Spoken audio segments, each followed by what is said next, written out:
Wanji kati watandikire chairperson w'ekyalo kinabaira akali kutuuka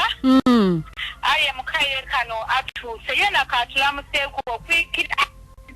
tubeeku mu kyalo kye wano kubanga tuli mu paaka y'emayuge okubaawo batatukuba amabaale tukole bulungi nga ensi n'ebyayo twenda mirembe ikale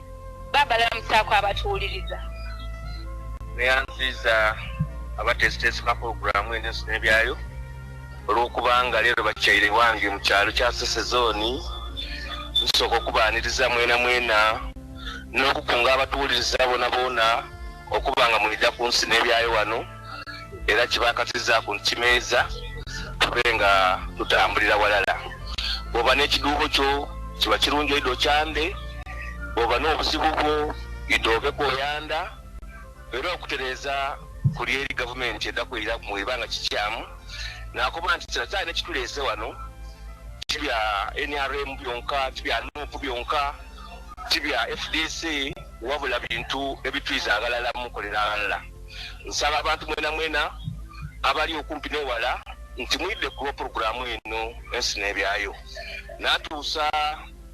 okukubagiza abantu abafiirirwa abantu baabwe mu mpifo ey'ekitalo ey'obutemo nakuba nti banange nsaba tuvuemu emyoyo egy'ekitemo n'ekyo amaina n'eroboozi Ikoba Yahaya chairperson wa Sezoni Mayigo Town Council ate nga chairperson wa chairperson Mayigo Town Council kale chairperson w'ekyalo kino era ng'ali twandiza okubanga tuli wano mukaire kene kano era ndi kujja kubanga ananiza chairperson wa NRM webawulire nti ensi n'ebyayo eri kwida bambi babaire bo batulinze kale katulamuseeko atusobereku amaina ge yena